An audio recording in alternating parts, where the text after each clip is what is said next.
김용현 경기도지사님을 앞으로 모시겠습니다.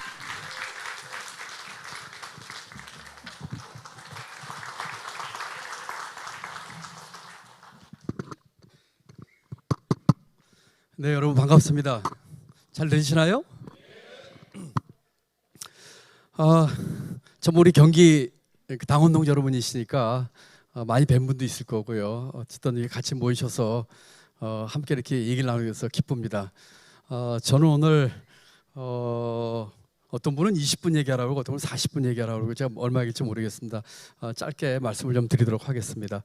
오면서 우리 당 조직국장이 맞아주셨는데 아주 제가 안도의 한숨을 쉬었는데 오늘이 네 번째라고 하고 그 전에 부산하고 전남하고 강원도 하셨다 그러더라고요. 그리고 거기 특강에는 박지원 고모님 그리고 이해찬 고모님 그리고 정세현 전 장관님 이렇게 하셨다 그러더라고요. 그래서 제가 고맙게 생각하는 것은 앞에 분들하고 이 오디언스가 달라서 박지원 고문이나 이런 분들하고 제가 어떻게 그 탤런트신데 그분의 강의를 들으신 분 앞에서 제가 강의해봐야 무슨 재미가 있겠나 싶었는데 마침 다 새로운 우리 경기도 오디언스여서 다행으로 생각을 합니다. 우리 박지원 고문이나 이해찬 고문께서 하신 녹취록을 대충 봤더니 너무 재미있게 아주 웃겨가면서 이렇게 만담조를 하셨더라고요. 저는 우리 경기도 우리 당원동 여러분께 진정한 승리가 어떤 건지에 대해서 짧게 한 말씀을 좀 드려보도록 하겠습니다. 여러분, 저는 정치한 지 20개월밖에 안 되는 초짜입니다. 아마 여기 계신 분들은 당원 생활 오래 하신 분들 계실 거고 우리 여기 의원님들이나 또 많은 당 오래 계셨던 분들은 뭐 20년 또는 그 이상 하신 분들 계셨을 겁니다. 제가 경기도 선거 개표 때 저와 같이 개표를 받던 의원들 중에서는 제가 그때 극적인 역전승을 거두었을 적에 20년 또는 20몇 년 정치 생활 이런 거 처음 봤다 이렇게 얘기를 하시는 의원들도 계셨습니다. 저는 20개월밖에 정치 시작한 지 20개월밖에 안 되는 초짜고 여기 저보다 더 오래 정치에서 선배들이 계실 텐데 좀 어떻게 보면 외람되기도 합니다만 정치 초짜로서 여러분들에게 진정한 승리에 대해서 한번 얘기를 해볼까 합니다. 정치한 지는 20개월밖에 안 됐는데요.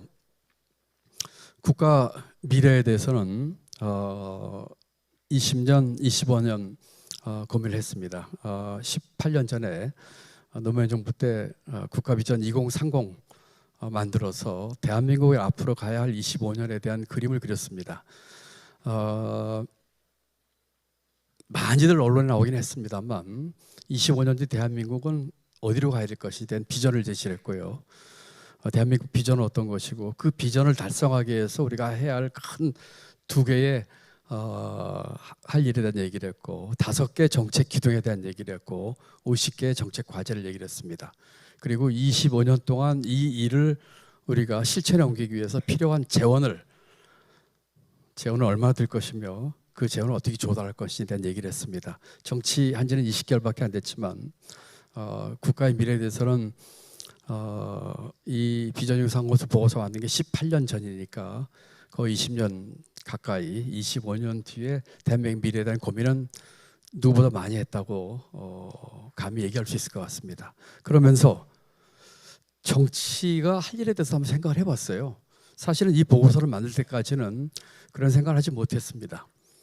그런데 2005년도에 제가 이 작업을 마치고 2006년도에 발표했을 적에 그 당시 야당이었던 지금의 중앙정부로 얘기하면 여당이죠. 이 세금 폭탄이라고 하는 프레임을 씌워서 이 비전 2030의 계획을 좌초시켰습니다. 저는 그때 정치에 대한 관심도 없었고 정치가 무엇인지 모르는 중앙부처의 국장급 국장으로서 도대체 나라의 비례에 대해서 25년에 대한 중장기 계획을 재정계획까지 처음으로 만들었는데 왜 이것이 이런 모습으로 귀결 내릴 수밖에 없을까 하는 것에 대한 깊은 생각을 하면서 정치는 무엇이고 이념은 무엇이고 정치 철학은 무엇인가 하는 것에 대한 생각을 하게 됐습니다. 18년 전 이야기입니다. 그래서 정치한 지는 20개월밖에 안 됐지만 대한민국의 미래에 대해서 그리고 그 속에서 정치의 역할에 대해서는 나름대로 고민을 해왔다고 자부합니다. 제가 꽤 많은 정치인들, 제가 정치하기 전 얘기입니다. 특히 제가 이제 부총리나 또는 국무조정실장이라고 하는 자리에 있으면서 만났던 가까운 정치인들에게 가장 많이 물어봤던 질문입니다. 근데 이런 질문을 뭐 가깝지 않은 사람한테는 할 수가 없지요. 가까운 사람에게 물어봤습니다. 제가 부총리 하면서 이 질문을 던졌던 사람들은 문재인 대통령, 임종석 당시 비서실장, 김부겸 제가 부총리 때니까 행안부 장관 등등 이런 사람 만나서 물어서 제가 물어봤어요. 정치를 왜 하시는 겁니까? 물어봤어요. 문재인 대통령께도 여쭤봤습니다. 2018년 여름인데요. 제가 부총리 할 때인데 청와대하고 상당히 많은 그 의견 대립이 있어서 한 번은 대통령께서 관저에서 저녁을 하자고 부르셨습니다. 그래서 두 실장, 그 당시 비서실장과 정책실장 그리고 저 이렇게 넷이서 저녁을 하는데 약주를 많이 권하시더라고요. 저는 뭐 조용히 식사를 하고 있었는데 뭐 얘기들 그 양 실장하고 쭉 하고 그래도 제가 대통령께 여쭤봤어요. 저는 부총리 되기 전에 문재인 대통령을 한 번도 본 적이 없습니다. 제가 그 전에 만났던 대통령들도 제가 장관도 했고 차관도 했지만 대통령 되기 전에 만나본 적이 없습니다. 아무런 인연이 없는 분들입니다. 대통령께 여쭤봤어요. 저는 부총리지만 그 전에 대통령 알지도 못하고 부총리에서 처음 만나서 이제 지금 1년 가까이 1년 좀 지났는데 근데 궁금한 게 많다. 이제 물어봐도 되겠냐 했더니 물어보라고 하시더라고요. 5가지 물어봤습니다. 정치를 왜 하셨습니까? 별로 정치에 뜻이 없는 거라면 정치 왜 하셨습니까? 이 질문이죠. 두 번째, 정치하시면서 가장 힘들었던 게 언제입니까? 대통령 되시니까 행복하십니까? 역사에 어떤 대통령으로 나중에 남고 싶습니까? 이렇게 등등 5개를 여쭤봤더니 옆에 있던 비서실장 당시 임종석 실장이었는데 제 팔을 붙잡고 형님 왜 그런 얘기를 하시냐고 하면서 이렇게 하는데 대통령께서 자세하게 당신의 생각을 얘기하시더라고요. 여기 우리 의원님들 많이 계신데요. 정치인들이 좀 묻고 싶습니다. 왜 정치하십니까? 또 저는 스스로에게도 자문합니다. 나는 왜 정치를 시작했을까? 한번 생각을 한번 해보시죠. 지금 우리 연수의 프로그램이 지금 이기는 민주당 어게인입니다. 여러분, 왜 민주당이 이겨야 됩니까? 이겨야 되는 이유는 뭡니까? 왜 이겨야 된다 생각하십니까? 윤석열 정부의 이 폭정과 압정과 여러 가지 뭐라고 할까요? 실책과 이래서 우리가 이겨야 되는 겁니까? 여러분 정치학 교과서 101에서는 101이니까 이제 가장 기본적인 그 정치학 개론이 되겠죠. 이렇게 가리킵니다. 정당의 목적은 정권 쟁취라고 가리킵니다. 모르겠습니다. 제가 너무 옛날에 공부했던 거라서 지금 바뀌었는지 모르겠습니다. 그렇게 배웠어요. 제가 비전 2030 이후에 그리고 20개월 전에 대선 출마 선언을 하면서 정치에 들어온 뒤에 저는 정치학 교과서 틀렸다고 생각했습니다. 정당의 목표는 정권 쟁취가 아니라 우리 정당이 그 정당이 갖고 있는 가치의 실현이라고 저는 믿고 있습니다. 혹시 제가 틀렸다고 저하고 동의 안 하실지 모르겠어요. 저는 그렇게 생각합니다. 민주당의 목적은 민주당이 추구하는 가치의 실현이 있다고 생각을 합니다. 정권을 쟁취하는 것은 그 가치를 실현하기 위한 수단인 것이죠. 그런데 많은 사람들은 그 수단과 목표를 거꾸로 생각합니다. 수단과 목표를 도치를 하다 보니까 마치 정권 쟁취, 선거에서 이기는 것이 민주당의 묘포인 것처럼 생각합니다. 저는 개인적으로 동의하지 않습니다. 이기고 나서 뭐 할 겁니까? 우리가 지난번 3월달 대선에서 이겼더라면 대한민국을 어떻게 바꿨을까에 대해서 우리 답을 해야 되는 거 아니겠습니까? 여러분 이거 한번 보시겠어요? 모두에게 열린 기회의 나라, 약자와의 동행, 경제 민주화 구현, 국민과 함께 만드는 정치개혁, 깨끗한 지구, 지속 가능한 대한민국. 이거 어디서 나온 말일까요? 어디서 나온 말일까요? 여러분 지난번 저희 경기도 도의회에서 어떤 국민의힘 의원께서 5분 발언을 했습니다. 5분 발언은 우리 의원들께서 본회의 때 이렇게 5분 동안 자기의 이 소신과 정책 제안을 하시는 프로거든요. 그 국민의힘 의원이 나오셔서 이걸 읽으셨어요. 그러면서 물어봤습니다. 물론 뭐 5분 발언 누가 답하는 게 아니니까 이 도정 질의가 아니거든요. 쭉 읽으면서 뭐라 했는지 아십니까? 여러분 이거 김동연 도지사가 한 얘기 같지 않습니까? 그렇게 얘기를 해요. 그러더니 아닙니다. 이거 국민의힘 당 강령에 나오는 얘기입니다. 이렇게 얘기를 해요. 여러분 어떻게 생각하십니까? 이거 국민의당 강령에 나오는 얘기래요. 제가 다시 확인해 봤습니다. 민주당의 가치는 무엇일까요? 우리 민주당이 추구하는 가치는 무엇일까요? 짧은 동영상 하나 보여드릴까요? 이 동영상은 작년 지방선거 있기 불과 일주일 연전쯤 경기도 야탐역에서 했던 얘기입니다. 이때 이재명 이 당시는 후보셨죠. 오셨고 그때 국회의원 보궐선거 나오셨고 밤 10시가 넘어서는 마이크를 못 씁니다. 못 쓴다고 합니다. 선거법에서 육성으로 했던 얘기입니다. 한번 들어보시죠.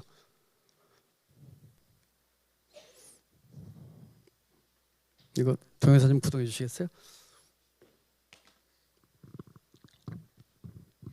민주당이 추구하는 제대로 가치 여러분 우리가 다시 세웁시다.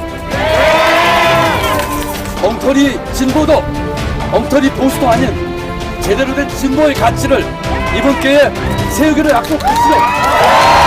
여러분 이번 기회에 이번 지방선거에서 우리 민주당이 지난번 0.7%포인트로 아깝게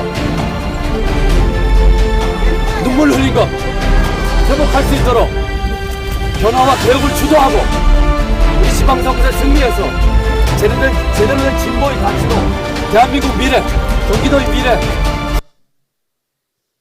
네, 좀 잘 들리셨나 모르겠습니다. 이 밑에 자막이 있었는데 자막이 저기 했네요. 여러분 선거 있기 한 열흘 전쯤, 일주일 전쯤 그 야탐역에서 밤 10시 넘어서 했던 얘기입니다. 이 뒤에 이재명 후보도 있었고 그 당시 성남시장 후보도 있었고 그 당시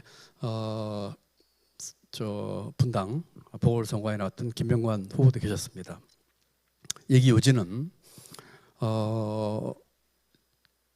엉터리 진보, 엉터리 보수 아니고 제대로 된 진보의 가치를 세우자고 제가 얘기를 했습니다. 이번 선거를 통해서 보이자는 얘기를 했습니다. 민주당이 추구하는 제대로 된 가치. 여러분 이거는 우리 민주당 강령 전문에 나오는 얘기 중에 하나입니다. 한번 보실까요? 혁신과 성장을 지속하는 가운데 사회 불평등을 해소하고 국민 통합을 실현하고 모든 국민에게 안전하고 평화로운 삶을 보장한다. 이것이 민주당 강령 한 페이지에 돼 있는 전문에서 나오는 중간에 나오는 핵심 단어입니다. 민주당의 가치를 5개로 당 강령은 얘기를 했어요. 공정, 생명, 포용, 번영, 평화입니다. 여러분 특권과 반칙과 차별이 없는 공정을 얘기했고요. 생명의 고귀함과 생명의 가치를 얘기했습니다. 기후변화 얘기를 했고요. 이런 것에 대한 또 감염병에 대한 얘기도 했습니다. 포용에 얘기했습니다. 우리 불평등 해소하고 고른 기회 만들어서 함께 오로 사는 공동체 만들 얘기를 했습니다.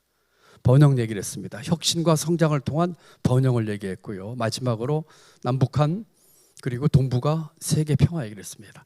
이것이 민주당 전문에 나오는 5가지 가치입니다. 제가 경기도지사 경선에서 다른 후보들하고 토론할 적에 후보들이 저렇게 많이 얘기를 하셨어요. 민주당의 DNA에 대한 얘기를 하셨습니다. 저는 그때 그 결과 나오기 전에 제가 제일 앞서 있었기 때문에 다른 후보에 대한 비난은 일치하지 않았습니다만 하도 그 얘기를 하셔가지고 제가 어느 날 토론회에서 여쭤봤어요. 한 후보께 민주당이 추구하는 가치가 도대체 뭡니까? 물어봤습니다. 죄송한 얘기지만 답을 못 하시더라고요. 아까 국힘의 도의원이 얘기한 국민의힘 강령과 우리 민주당 강령을 제가 보여드렸는데 이 차이는 뭘까요? 차이는 뭘까요? 똑같은 불공정, 공정 얘기하고 경제 민주화 얘기하고 하는데 깨끗한 지구 얘기했는데 그럼 국민의힘과 민주당의 차이는 뭡니까 도대체? 저는 두 가지라고 생각합니다. 첫 번째는 진정성입니다. 이 진정성은 그 말의 내용을 머리로 이해할 뿐만 아니라 가슴으로 느끼셔야 된다는 얘기죠.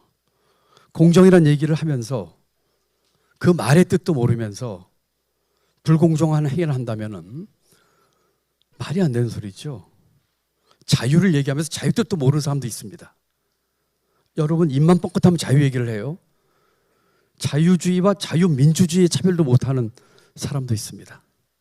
누군지 아시겠죠? 여러분 깨끗한 지구 얘기하면서 지속 가능한 지구 얘기하면서 기후변화에 대해서 우리가 엄정하게 대처를 해야 되는데 불구하고 녹색성장, 탄소 중립 기본계획 내면서 신재생 에너지 비율을 낮추고 실천해야 될 계획은 자기 임기 뒤로 미루고 우리 목표 년도인 2030년도로 다 밀어버린 그런 사람도 있습니다. 여러분 진정성은 그 말에 대한 뜻을 정확하게 가슴으로 느끼고 정말 그걸 실천할 의지가 있어야 되는 것이죠. 만약에 우리가 지금 얘기한 사람과 똑같이 지금 얘기한 윤석열 대통령과 똑같이 우리가 얘기하는 공정과 포용과 평화를 머리로 이해하고 가슴으로 느끼고 진정성 가지고 하지 않는다면 우리 똑같은 사람 되는 겁니다. 그 차이가 비록 똑같은 말을 강령에 썼다고 하더라도 너무나 큰 차이가 있는 것이죠. 두 번째는 실력입니다. 여러분 그와 같은 것들은 어떻게 실천에 옮길 수 있겠습니까? 여러분 말로만 좋은 얘기해서 뭐합니까? 여러분 신영복 선생은 인간의 거리 중에서 가장 먼 거리를 머리에서 가슴까지라고 했습니다.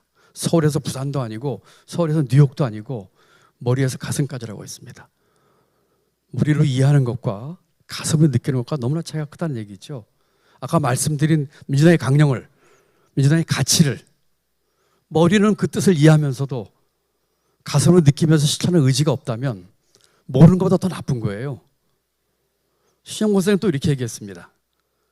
그와 똑같이 먼 거리가 가슴에서부터 발까지라고 했어요. 가슴으로 느끼면 뭐합니까? 실천에 옮겨야죠. 실천에 옮기려면 실력이 있어야죠. 일머리를 내려고 하는 실력이 있어야 되죠. 저는 노무현 정부 때 비전 2030을 만들었고 문재인 대통령 때는 경제부총리를 했습니다. 제가 박근혜 정부 때 국무조정실장을 하다가 6개월 만에 제가 사표를 냈습니다. 사표 수리를 안 해주더라고요.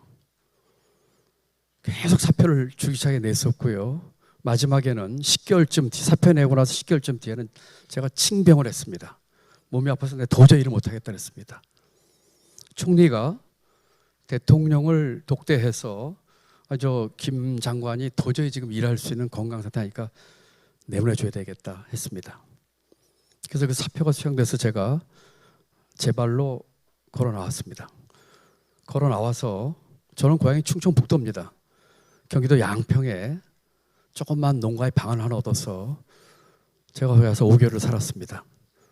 서울에서 수많은 잡 오퍼와 수많은 제의가 왔는데 그런 거 듣고 싶지도 않았고 다시 공직하고 싶지도 않았습니다. 가는 날 대통령을 만났는데 저보고 5개월 몸 추스렸다가 다시 꼭 오십시오 했는데 그럴 때 이 공무원들은 하는 답은 알겠습니다입니다. 또는 뭐 더 적극적으로 얘기할 수도 있겠죠. 제가 그때 그 대통령께 뭐라고 하냐면 죄송합니다 그랬어요. 저는 다시 공직에 올 생각이 없었습니다. 소신껏 할 수 있지도 않고 이런 환경에서 공직하는 것이 제가 장관 자리까지만 갔어도 국가나 사회로부터 큰 덕을 입어서 거기까지 갔는데 또 하고 싶지 않았습니다. 5개월 뒤에 다시 연락이 와가지고 입각을 하라고 하더라고요. 2번 연락이 왔습니다. 2번 다 단호하게 거절하고 입각하지 않았습니다. 그리고 그때 백수로 있었기 때문에 그때 제가 말씀드린 것처럼 시골 농가에 있었거든요. 백수로 있었기 때문에 나중에 또 어떤 일이 생기면 거절하기 어려운 상황이 생길지 몰라서 뭔가를 해야 되겠다 했는데 그때 대학 총장 제가 한 4군데 온 걸 거절했는데 그중에 한 군데가 다시 또 연락이 와서 대학 총장을 하게 됐습니다. 그때 그 총장 한 2년 반 했는데 문 대통령이 대통령 당선되고 연락이 왔습니다. 경제부총리 와달라고 연락이 왔습니다. 그래서 제가 거절했습니다. 다시 이제 공직할 생각이 없다고 얘기하면서 거절했습니다. 그랬더니 이렇게 얘기를 하더라고요. 노무현 정부 때 만든 비전 2030 보고서가 지난번 대선 우리 캠프에서 거의 바이블이었는데 이제 그 보고서의 저자인 김 총장이 들어오셔서 실천에 옮겨 주십시오 했습니다. 그 말씀 듣고 제가 경제부총리직을 가게 됐습니다. 여러분 제가 이 얘기를 하는 이유는요. 죄송한 얘기지만 노무현 정부도 문재인 정부도 저는 실력이 부족했다고 생각합니다. 실력이 부족했다고 생각합니다. 어떠면 그중에 꽤 많은 분들은 제가 맨 처음 얘기했던 민주당이 추구하는 가치의 깊이에 대해서 잘 이해 못하시는 분도 계셨다고 생각합니다. 그리고 그걸 설령 이해했다고 하더라도 그것을 실천에 옮길 만한 실력과 일머리는 없었다고 생각합니다. 그래서 우리가 어떠면은 작년 3월 달 우리가 통안의 눈물을 흘린 것도 한 원인이 되는 것이죠. 여러분 민주당이 갖고 있는 가치에 대한 정확한 이해와 공감, 실천하려는 의지, 그 진정성 그리고 그것을 실천에 옮길 수 있는 실력과 일머리 이 점에서 우리 민주당은 국민의 신과 확실한 차이를 보여야 됩니다. 제가 이제 생각했던 얘기입니다. 지금 글로벌 복합 위기의 와중에서 권위주의, 팬덤 정치, 포퓰리즘 판을 치고 있고 정치의 사법화가 횡행하고 있습니다. 사회적 의사소통은 그 시스템은 총체적으로 실패입니다. 우리 대한민국이 안고 있는 위기지요. 이거 말고도 저는 경제 전문가니까요. 경제적으로 얘기하면은 지금의 국제 정치 경제 속에서의 그 대한민국 경제의 위상, 정치 경제 속에 있어서 대한민국이 안고 있는 경제의 위험 리스크 요인들, 우리 대한민국 경제가 구조적으로 갖고 있는 문제의 근인들, 앞으로 어떤 식으로 전개될 건지에 대한 얘기를 드리고 싶지만 그런 것들은 복잡한 얘기고 시간 관계상 이렇게만 얘기를 하고 결론적으로 진짜 위기는 저는 리더십의 위기라고 생각합니다. 진짜 위기는 대통령 리더십의 위기다라고 생각을 합니다. 한번 보실까요?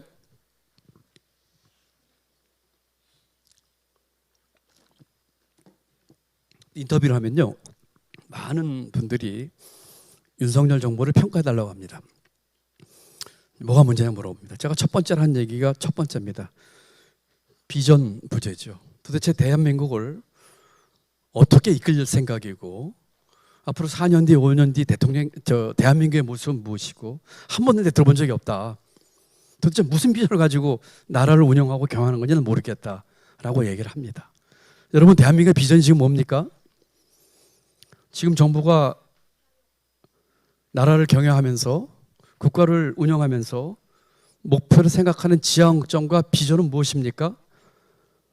여기서도 물론이거니와 정부나 지금의 여당한테 묻고 싶어요. 도대체 비전이 뭐냐고 뭘 하려고 하는 거냐 묻고 싶어요. 정치는 어떻습니까? 완전히 실종됐습니다. 수많은 사람 만나면서 왜 야당 대표 야당 지도는 안 만납니까? 이런 경우가 있었습니까? 대한민국 정치 역사상? 없었죠? 그렇죠? 그러면서 정치는 극한 투쟁으로 지금 가고 있습니다. 경제는 어떻습니까? 경제는 제가 지난번 인터뷰 때 권치경제라고 얘기를 했습니다. 시장경제 말로 얘기하고 보이지 않는 손 말로 얘기해서 뭐합니까? 보이는 주먹이 지금 앞서고 있고, 그리고 지금 한마디로 얘기하면 신자유주의로 해서 지금의 이 어려운 경제 상황 속에서 이 경제의 난국을 뚫고 나갈 답을 못 주고 있는데, 경제 관료들은 그렇습니다. 경제 관료들은 쉽게 얘기하면 기술자들입니다. 또는 기능인입니다. 조금 더 좋게 얘기하면은 프로페셔널들입니다. 전문가들입니다.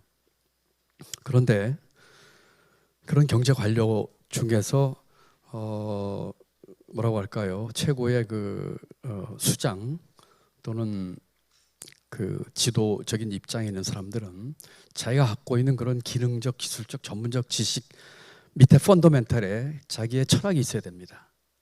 그 철학이 없으면 똑같은 경제 정책을 해도 그 결과는 왜곡되거나 전혀 다른 식으로 흘러갈 가능성이 너무 많습니다. 제가 수많이 경험한 일이에요. 저는 고맙게도 거의 20년 전에 비전 2030이라는 보고서를 만들면서 제가 생각하고 있는 경제 이론, 경제 정책의 방향에 도대체 왜 이 문제를 가지고 여야가 이렇게 싸울까에 대한 궁금증을 갖기 시작하면서 이념과 철학에 대한 공부를 했습니다. 자본주의 역사 350년상에 수많은 자본주의가 있어 왔습니다. 본래 의미의 자본주의, 수정 자본주의, 신자유주의 또는 독일의 사회적 시장 경제, 소셜 마켓 이코노미죠. 수많은 그 자본주의를 운영하는 제도와 시스템들이 있었습니다. 그런 것들은 그 해당되는 나라와 사회가 그 당시의 어려움을 극복하거나 헤쳐나가기 위한 방법이었던 것이죠. 대한민국은 어떻습니까? 대한민국은 한국전쟁 이후에 국가 주도의 개발 경제로 국가 권위적인 경제로 끌고 왔었고, 그러다가 어느 순간부터 제가 지금 말씀드린 본래임의 자본주의, 시장경제, 수정자본주의, 신자유주의 오만 것들이 짬뽕이 돼가지고 들어와가지고 다 섞여 있어서 이게 뭐가 뭔지도 모르는, 그렇지만 기본적으로는 국가 주도의 경제 운영 시스템으로 지금까지 돼 왔습니다. 말로는 시장경제 한다고 하면서, 말로는 보이지 않는 손이 시장을 움직인다고 하면서 이번 정부에서 보이는 주먹이 앞서지 않습니까? 경제에 KT 이모는 정부가 도대체 무슨 지분이 가지고 있다고 그렇게 하며, 금융을 감독하는 자리에 웬 검찰 출신이 가며, 여러분, 어설픈 보수는 시장 경제를 주장하면서 시장 만능주의로 갑니다. 우리도 한번 반성해 봅시다. 어설픈 진보는요, 시장 만능주의를 깨져가면서 시장주의까지 깹니다. 그 경계가 굉장히 애매해요. 거의 예술적인 경제를 다루지 않으면은, 또는 좁은 확신범이 돼서 내가 생각하는 이념을 가지고 주장하게 되면은 이 자체를 조종할 수 있는 능력을 상실하게 되면서 수많은 잘못을 저지르게 됩니다. 외교는 어떻습니까? 여러분, 아까 우리 임 의원도 얘기를 하셨는데, 지금 우크라이나 사태 얘기하면서 하는 대통령의 얘기나 또 중국에 대해서 하는 얘기나 하는 걸 보면은 외교도 이런 초보 외교가 있습니까? 여러분, 제가 생각하는 외교의 기본은 이렇습니다. 대한민국 외교 정책은 대한민국이 국제적으로 우리가 추구하는 가치와 원칙을 분명하게 천명하고 거기에 맞춰서 외교의 사례를 쌓아가서 모든 국제사회에서 대한민국은 이런 경우가 생기면 이렇게 예측이 되는 거 하는 것을 보여주는 것이 외교의 정석입니다.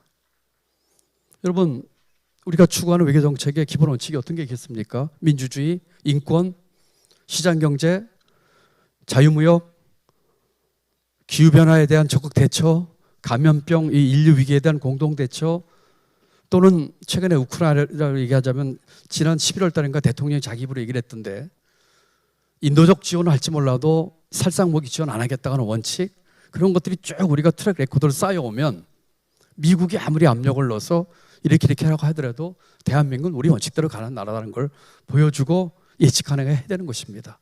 그 원칙이 없으면 바람이 이렇게 불면 이쪽으로 눕고 저처럼 눕고 갈대처럼 그렇게 되는 것이죠. 지금의 외교가 그렇지 않습니까?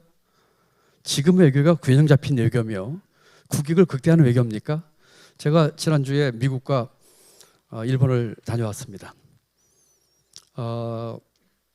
미국의 대통령 후보라고 하는 주지사 한 사람 만났고 한 사람 길게 통화했고, 다음 주에 또 한 명 만납니다. 다음 주에 오는 사람은 플로리다 주지사인데 아시다시피 공화당의 지금 1번 주자입니다. 얘기를 하면서, 또 혹시 언론에 보셨는지 모르겠지만 지금 한 15개국 이상 대사들이 저희 경기도를 찾아왔습니다. 그중에 미국 대사 있었고 중국 대사 있었고 아주 솔직하게 얘기를 나눴어요. 어떨 때는 너무나 이 오프 더 레코드로 할 얘기라서 그냥 둘이 얘기하자고 하고 비밀 얘기도 나눴습니다. 그러면서 느꼈던 제 생각은, 이게 뭐 이제 방역이 되니까 제가 뭐 얘기할 수 없는 부분도 있겠습니다만, 너무나 이 우려가 크다는 것이었습니다. 자세한 말씀드리긴 그렇지만 우리 외교, 그와 같은 그 철학과 기본과 원칙 없는 외교 때문에 국제로 신뢰를 잃고 있습니다. 이것은 이번 정부가 끝나도 다음 정부에 영향을 틀림없이 미칠 수밖에 없을 겁니다. 검주국가 아닙니까? 어떤 사람은 압수수색을 300번 이상을 당했어요. 저희 경기도청도 10수차례 당했습니다. 제 방도 압수수색을 당했어요. 저희가 작년 5월 달에 이사를 했고요. 제 컴퓨터 작년에 새로 산 컴퓨터고요. 그런데 몇 년 전 일이라고 해서 제 방을 압수수색을 하겠다고 하더라고요. 그러면서 제 방에는 서류까지 보겠다 해서 제가 문 딱 잠그고, 만약에 그러려면 문 부수고 들어가라 했어요. 문 부수고 들어가라 했어요. 차마 문은 부수지 못하고 결국 나중에 타입하기를 제 컴퓨터에서 북한과 관련된 그 단어를 넣어서 포렌식 하겠다고 하는 걸로 해서 저희 입회에서 그걸 했습니다. 뭐가 나왔겠습니까? 아무도 나올 게 없죠. 제 컴퓨터 작년에 산 거고, 저희가 작년에 제조됐다는 증명, 작년에 산 증명까지 해도 막무가내예요. 검주국가 아닙니까?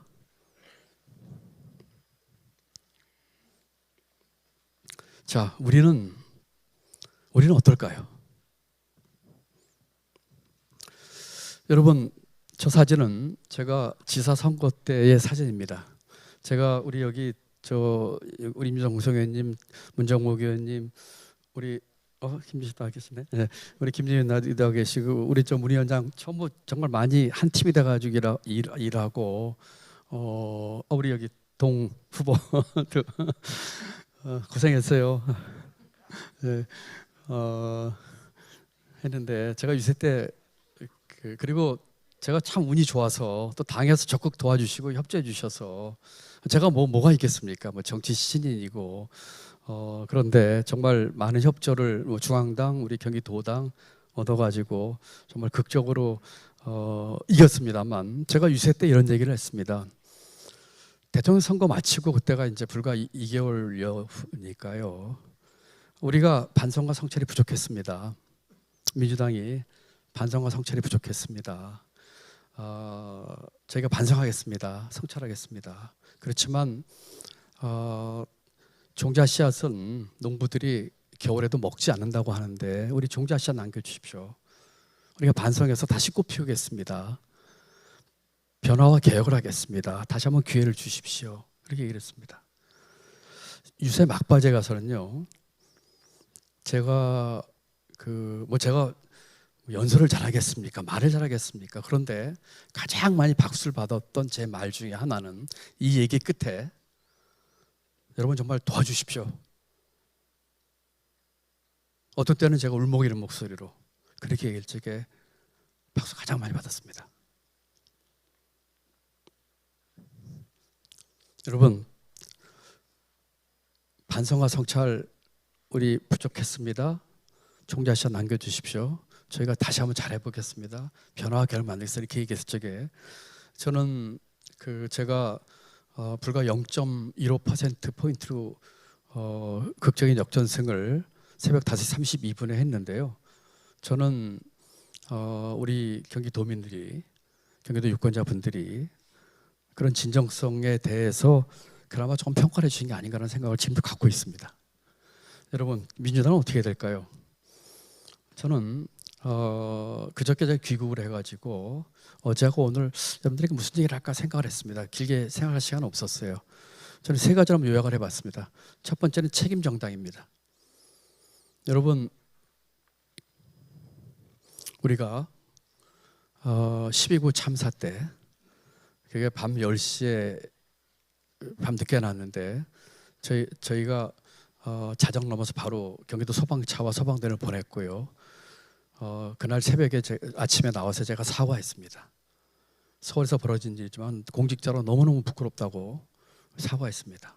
그리고 저희는 정말 진심을 다해서 경기도의 400명 희생자들 한 분 한 분 했고 저희가 그 추모 공간 만들었고 저희가 유일하게 영정사진 갖고 오십시오 해가지고 영정사진 몇몇 분들 해놓고 했습니다.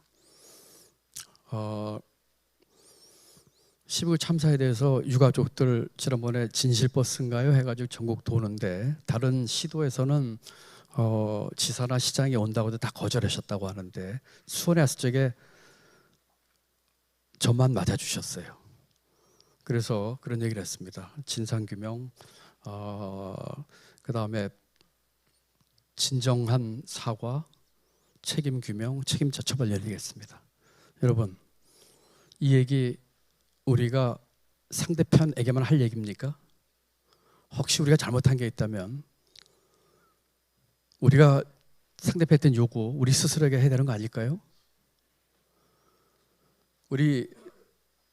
저는 이번 선거를 치르면서 그전에 선거 치르기 전에는요, 선거 치르신 분들이 언론에서 당선 소감 얘기하면서 국민들 너무나 무섭다 그런 얘기인데 그 말 실감 못했는데요. 여러분 어떻게 생각하십니까? 우리 국민들이 얼만큼 똑똑하시고 현명하시고 여러분 많이 느끼시지 않습니까? 우리가 어떤 생각하고 우리가 어떤 마음 갖고 행동하는지 여러분 국민들 다 안다고 생각 들지 않으십니까? 저는 그 생각 들어요. 우리 어항 속에 있는 물고기처럼 투명하게 아무리 속마음은 이래도 겉으로 한다고 그거 국민들이 그렇지 않는 것 같아요. 여러분 저는 우리 책임 정당에 생각합니다. 우리가 솔선하고 우리가 성찰할 게 있으면 성찰하고 우리가 책임 있게 우리 모습 보여준다고 생각합니다. 두 번째는 금기깨기인데요. 이 금기깨기는 제가 재작년에 썼던 책 제목입니다. 제가 대한민국 금기깨기라는 책을 썼습니다. 그때는 정치하기 전입니다. 2년 반 동안 제가 100% 제가 쓴 책인데 그 책에서의 금기는 기득권을 의미합니다. 여러분 우리 민주당이 금기 깨기 우리가 먼저 그 금기를 깨야 된다고 생각합니다. 저는 다음 총선에서 진정한 마음으로 내려놓을 줄 알고 먼저 변화하는 쪽이 이길 거라고 저는 확신하고 있습니다. 작년 2월 마지막 3월 1일 돼서 이재명 당시 후보하고 저하고 연대를 했습니다. 제가 5가지 얘기를 했습니다. 윤석열 후보도 만나고 싶지 않았는데 한번 만났습니다. 중간에서 제가 어떻게 할 수 없는 건지 하도 부탁을 해서 나는 그분하고 별로 말 섞을 일 없다라고 없을 것 같다고 했는데 하도 그래서 만나서 얘기만 들어보겠다고 했었고 이재명은 3번 만났습니다. 그때 제가 내가 왜 정치를 했을까? 내가 추구하려고 하는 것은 무엇일까를 가지고 고민하다가 5가지로 정리를 했습니다. 그리고 5가지를 얘기했을 적에 윤석열 후보는 별로 관심이 없었어요. 선배님 그건 들어와서 같이 한번 해보시죠 하고 저한테 쭉 여러 가지 좋은 얘기만 했습니다. 이런 거 해주겠다고. 이재명 후보는 다 받았어요. 그런데 첫 번째가 뭔지 압니까? 권력구조 개편이었습니다. 권력구조 개편이었습니다. 지금의 제왕적 대통령제를 분권형 대통령제를 만드는데 4년 중임제로 하자. 그런데 대신에 제가 타임 시간 계획을 거기다 집어넣었어요. 만약에 당선이 되면 1년 안에 국민이 동의하는 개헌안 만들어서 국회에 보내고 국민 투표하자 한다. 그러고 거기다 그 얘기를 썼습니다. 이 합의에 지금 4년 중임제인데 지금 대통령 임기가 5년 아닙니까? 당선되면 내가 1년 임기 줄이겠다고 국민에게 약속하라고 그랬습니다. 두 번째, 정치 개혁 얘기를 했습니다. 선거법 바꾸자, 정치자금법 바꾸자, 국회의원 면책특권 내려놓자, 국민 소환제 도입하자. 그런데 이것들 관련된 법 전부 다 대통령 당선되면은 인수위 기간인 2달 내에 입법안을 만들어서 국회에 내자고 시간계획표를 세웠습니다. 이것은 당선된 사람에게는 자기 기득권 내려놓는 일입니다. 내 임기 1년 줄이겠다. 그리고 인수위 기간 중 이 법 다 만들겠다. 제가 법 내용까지도 얘기를 했습니다. 예를 들어서 정치자금법. 지금은 국회의원 비석의 의석수에 비례해서 줍니다. 그걸 왜 정부가 결정하냐? 대한민국 유권자 4,200만 명인데 선거에 나가는 국고보조금이 한 2천 몇백억 됩니다. 그 사람들에게 5천 원씩 바우처 주자. 개개인의 유권자가 내가 지지하는 정당, 내가 지지하는 정치인에게 보내주자. 왜 이 의사결정을 정부가 하느냐? 우리 유권자가 하도록 하자. 이런 법을 고치자 그랬습니다.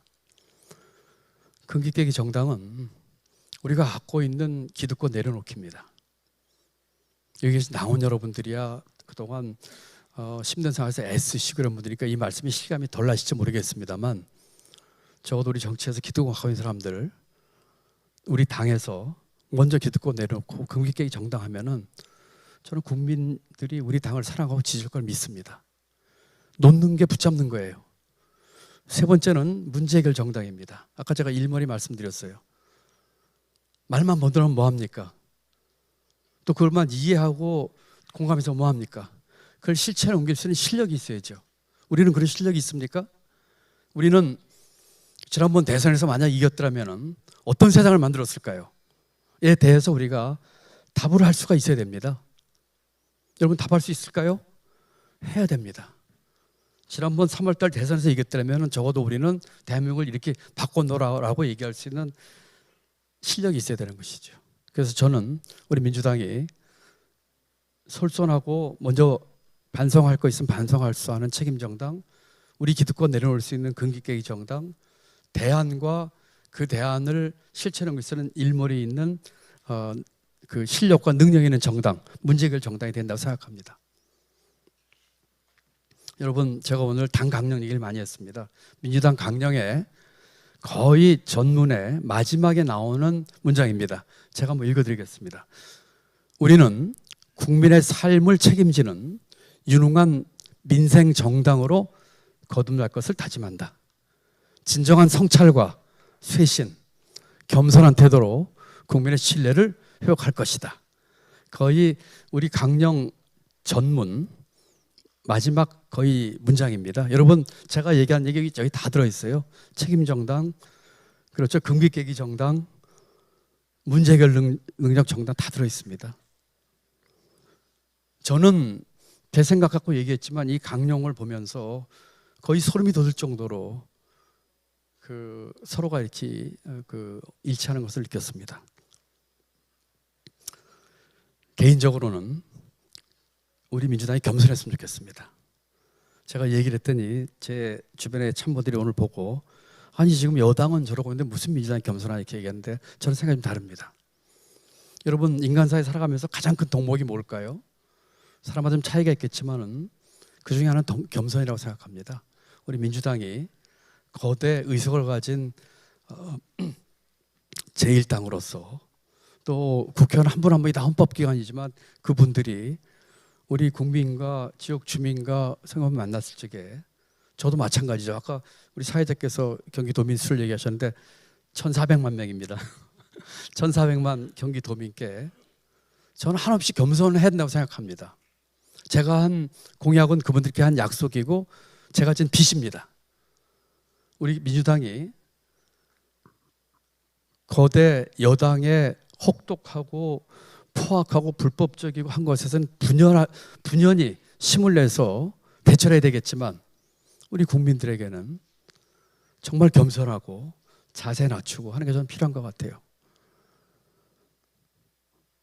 모르겠습니다. 저는 이 부분에 있어서 우리 국민들 정말 무섭다 생각합니다. 그리고 개인적으로는요, 여러분, 저는 여러분들이 보시기에 지금 지사고 몇 년 전에 경제부총리까지 했고 어떻게 생각할지 모르겠지만 아시면 아시겠지만 저는 청계천 무허가 판자촌 소년이었습니다. 그 집 철거돼가지고 광주 대단지 천막 치고 살았던 집 소년 가장이었습니다. 학교는 대학교 형편이 못해서 상업학교 들어갔고 17살 때부터 직장 생활했습니다. 대학은 야간대학 나왔습니다.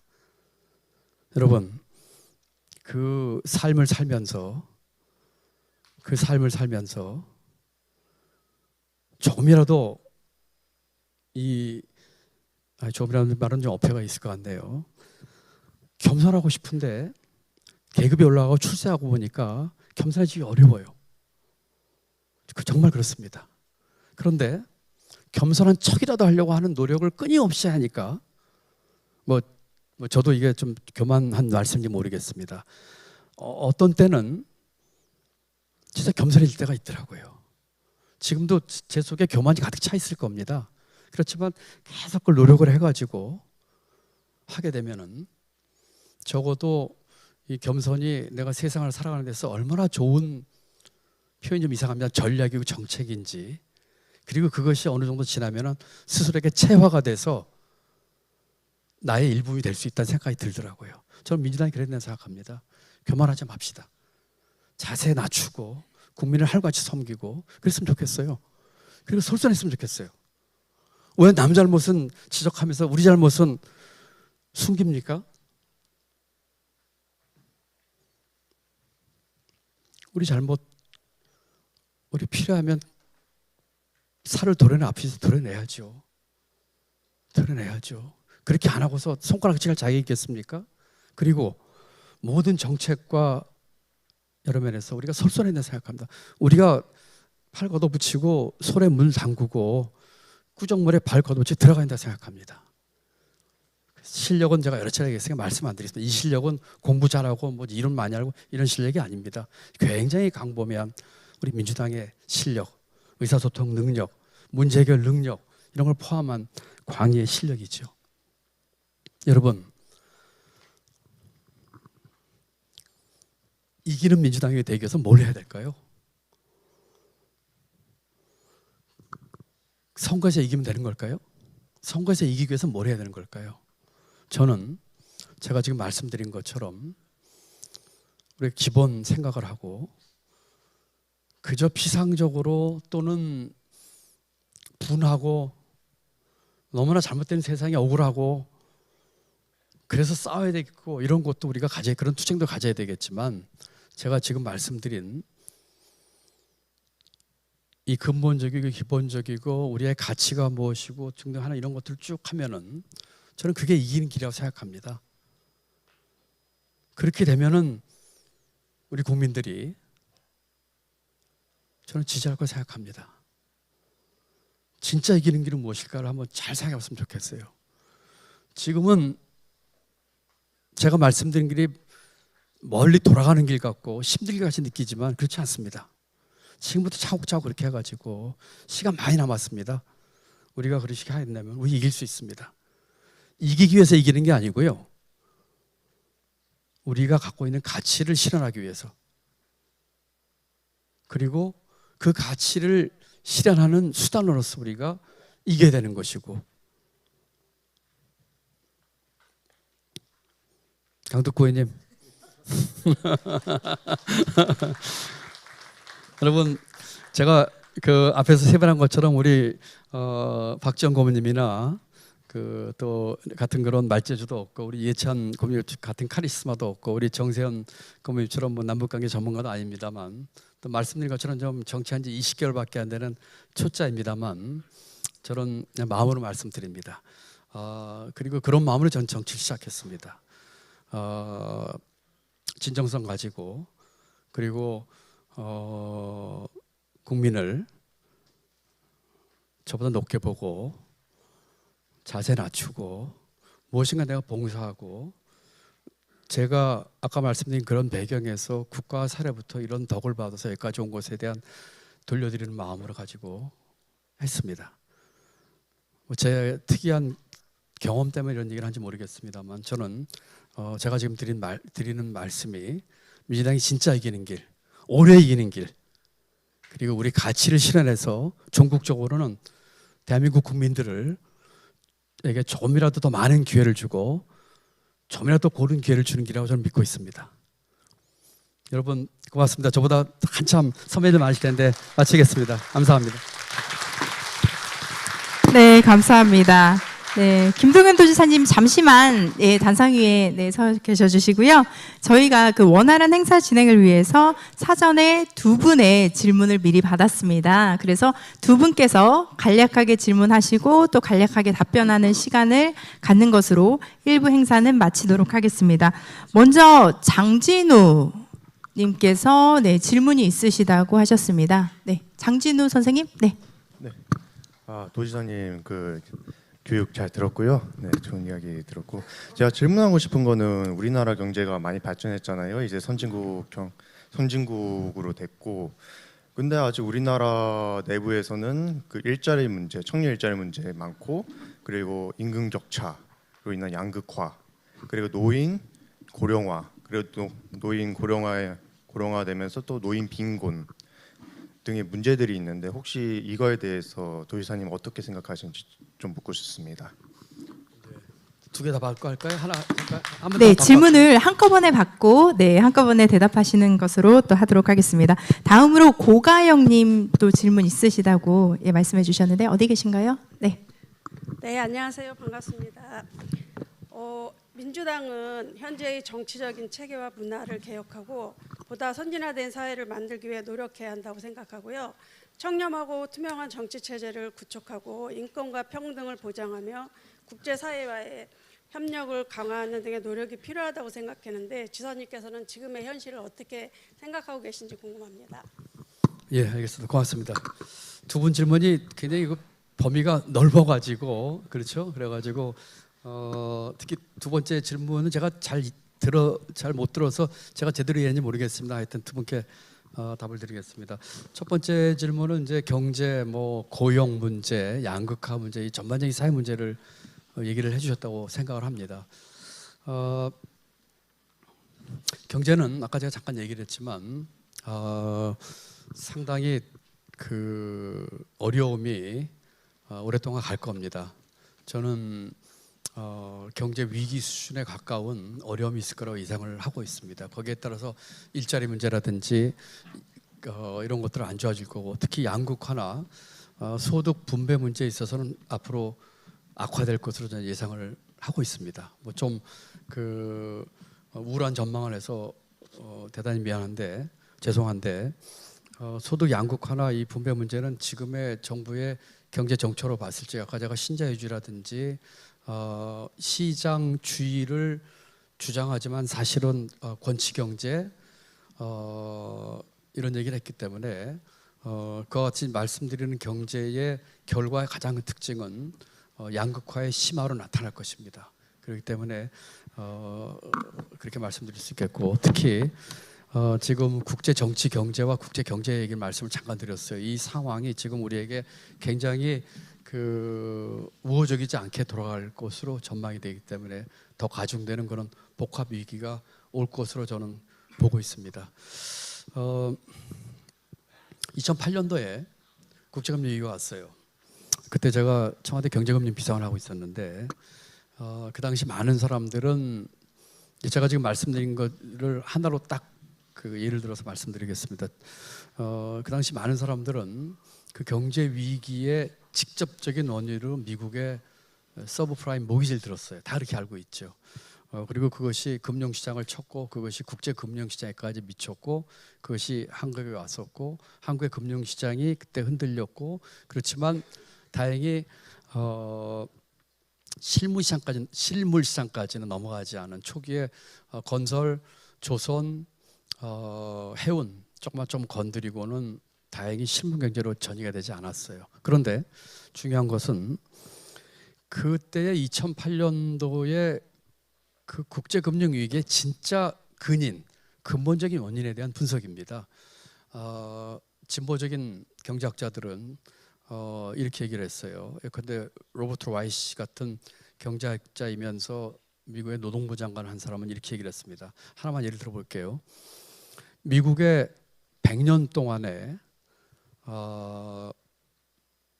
통계를 가지고 그래프를 하나 간단히 그렸는데 그 그래프는 미국의 1% 상위 소득자가 미국 전체 국민이 벌어들이는 소득의 몇 프로를 가져가는가에 대한 통계입니다. 그거를 2007년까지 해서 100년간 통계를 냈는데 재미있는 게 나타났어요. 그래프가 이렇게 왔다 갔다 하는데 제일 높은 그걸 피크라고 하거든요. 정점이 두 해가 있었어요. 근데 공교롭게도 두 해 숫자까지 똑같았어요. 근데 그게 2007년입니다. 그 두 해가 언제냐면 1929년하고 2007년이었습니다. 그리고 숫자가 제가 정확히는 기억이 안 나는데 24점 몇 프로인가 그랬어요. 다시 말씀드리면 그 두 해는 미국에서 1%의 상위 소득자가 미국 국민 전체가 벌이는 소득의 24%를 가져갔다는 뜻입니다. 그 해가 1929년과 2007년도입니다. 이 1929년 어떤 해죠? 대공황이 있던 해입니다. 2007년도는 2008년 국제금융위기 나기 전해입니다. 이거 하나로 얘기할 수는 없지만 이런 것이죠. 그 국제금융위기의 근인은 양극화, 소득 불균형이다 이런 얘기죠. 서브프라임 모기지는 그것에 점화를 시키는 방아쇠 역할을 했는지는 모르겠지만 그런 것이죠. 여러분 이 이론은 굉장히 중요한 그 교훈을 우리에게 줍니다. 제가 가끔 강의하다 그런 얘기를 해요. 삼성의 이재용 회장은 하루에 밥 몇 끼 드실까요? 몇 끼 드실 것 같으세요? 돈이 많은데 한 10끼쯤 안 드실까요? 삼성의 이재용 회장은 돈을 만약에 더 버시면 양복을 몇 번이나 더 입으실까요? 여러분 이런 겁니다. 소득이 늘어나에 따라서 내가 소비를 늘리는 거를 경제에서는 한계 소비 성향이라고 얘기하는데요. 일정 소득 이상인 사람은 그게 빵입니다. 돈 더 벌어도 돈 쓸 일이 없어요. 그런데 중산층이나 취약계층은 그 비율이 아주 높습니다. 소득이 늘어나면 지출이 커져요. 지출이 커진다는 건 무슨 말이죠? 소비가 늘어난다는 얘기고, 소비가 늘어난다는 건 투자가 늘어난다는 얘기고, 투자가 늘어난다는 거는 소득이 늘어난다는 것과 관련성이 크다는 얘기거든요. 바로 이겁니다. 왜 이 양극화가 우리에게 그 정말 위험한 요인이냐, 위험한 요소냐, 여기 나오는 거거든요. 우리가 취약계층이나 어려운 사람에게 복지를 하고 또는 하는 것을 시혜나 배려로 생각하면 안 됩니다. 그건 그분의 권리라고 생각을 하고 사회적으로 투자라고 생각을 하고 그것이 제가 지금 말씀드린 앞으로 있을 경제 위기를 극복하는 방법이 될 수 있고 공동체로서 지속 가능하게 발전할 수 있는 길입니다. 그런데 지금 정부는 소위 신자유주의나 또는 시장 만능주의에 가까운 것으로 인해서 이와 같은 것을 늘릴 겁니다. 격차를 늘릴 겁니다. 그러면서 지금 재정 건전성 강조하고 정부 지출 안 하고 있습니다. 지금의 그 코로나나 이런 것으로 인해서 돈이 많이 풀려서 거시 경제를 안정시켜야 된다고 하는 전제는 맞지만 재정 정책은 그렇게 가서는 안 되거든요. 저는 나라 살림을 10년 동안 책임졌던 사람입니다. 그 같은 거시 안정이라고 하는 전제를 하면서 지금은 아까 제가 말씀드린 그러한 소득 양극화나 또는 우리가 하려고 하는 것에 돈을 써야 될 때거든요. 그런데 재정 건전성 얘기하고 그냥 교조적으로 재정의 그 건전성 얘기하고 이렇게 하고 있거든요. 크게 잘못될 겁니다. 아마 머지않아서 아마 그 결과로 나타날 것입니다. 우리 민주당에서 이런 문제에 대해서 정확하게 지적을 하고 대안을 제시해야 됩니다. 조심을 해야 될 것이 재정을 확대 재정 정책을 쓰는데 그것이 거시 경제를 흔드는 식으로 쓰면 안 됩니다. 그렇다면은 통화나 금융은 이렇게 써서 안정을 시키되 재정은 그와 같은 것을 건드리지 않으면서 핀포인트 하듯이 우리가 필요로 하고 이런 것들을 해결할 수 있는 돈을 써야 되겠죠. 이번에 지역화폐 어떻게 했습니까?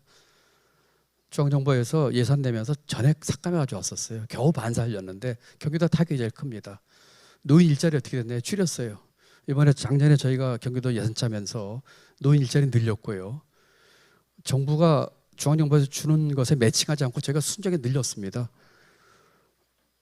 9만 개 일자리 만들었는데 저희가 그 돈을 깎았는데 저희가 10만 개 이상 늘렸어요. 그리고 그 돈을 우리 경기도 다 하겠다 그랬습니다. 지역 앞에 우리 작년에 5조 발행했거든요. 5조 발행하겠다고 했습니다. 지금 경기도가 중앙정부와 지금 다른 정책 방향으로 감들이 제법 있거든요. 우리 민주당이 뭐 제가 다 맞다는 뜻은 아니에요. 민주당이 우리 경기도에 9개 시가 있는데 그 시나 우리 경기도에서 이런 것들에 대해서 우리가 실력을 보여줘야 됩니다. 민주당이 맡은 광역기초단체에서 저렇게 다른 거를 보여줘야 됩니다. 하여튼 뭐 그런 정도로 말씀을 드리고 제 말씀이 길어진 것 같습니다. 두 번째 분 질문도 사실 비슷한 맥락이라고 생각을 하고 제가 다 이해는 못했습니다만 지금 이제 국제 얘기도 하셨고요. 그 국제 정치나 국제 정치 경제 상황이 굉장히 좀 엄중합니다. 우리에게 굉장히 안 좋은 방향으로 갈 가능성이 있고 아까 말씀드린 것처럼 외교는 균형 외교가 아니라 한쪽에 경사돼 가지고 지금 그 균형을 깨고 있죠. 예를 들어서 한일 관계 어떻게 됐나요?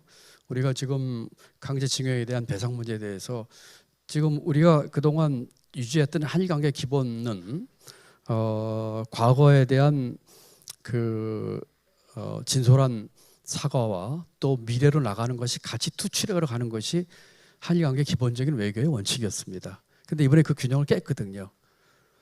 그리고 중국과의 관계는 어떻습니까? 얼마 전에 중국에 대해서 험한 얘기했고 얼마 전에 러시아에 대해서도 니네는 하는 것 따라 다르다 뭐 이런 식으로 얘기를 하고 했고 이 국제 관계는 굉장히 정치 관계는 그 부정적인 방향으로 갈 겁니다. 그리고 국제 정치 경제는 지금의 패권주의 경쟁에서 미국과 중국과 전부 다 자국 보호주의로 갈 것이고요. 지금 반도체법이나 IRA나 모두가 다 그런 식으로 가고 있습니다. 우리 수출로 먹고 사는 우리가 지금 무역 수지 적자가 13개월 계속되고 있고요. 중국하고의 무역 수지 적자가 작년부터 지금 생기기 시작을 했어요. 이것은 저에게 굉장히 안 좋은 사인이 지금 나오고 있는 겁니다. 이런 상황에서 우리가 지금 안보와 경제가 전부 다 외교적으로 한쪽에 경사되어 가지고 전혀 그 균형 잡히지 못하고 또 아까 제가 말씀드린 것처럼 우리가 생각하는 외교의 가치와 원칙 다 무시하고 지금 왔다 갔다 하고 있거든요. 굉장히 안 좋은 방향으로 갈 것이라고 생각을 합니다. 민주당은 이런 면에 있어서 중심을 반드시 확실히 잡아야 된다고 생각합니다. 대북 관계도 그렇고 동북아 균형에서도 그렇고 국제 경제 면에서도 그렇고 또 지금 제가 말씀드린 외교 원칙과 균형 잡힌 외교 면에 있어서도 우리 민주당이 분명히 중심 잡고 대안 제시하고 함으로써 국민들에게 저는 보여줄 거라 생각합니다. 제가 말을 다 듣지 못해서 이 국제 얘기만 말씀드렸는데 답이 됐나 모르겠습니다. 혹시 뭐 더 제가 놓친 게 있나요? 괜찮겠습니까? 예, 네. 이 정도 하겠습니다. 예. 감사합니다. 우리 당의 비전을 제시해 주신 김동연 경기도지사님께 다시 한번 큰 박수 부탁드립니다. 감사합니다. 네.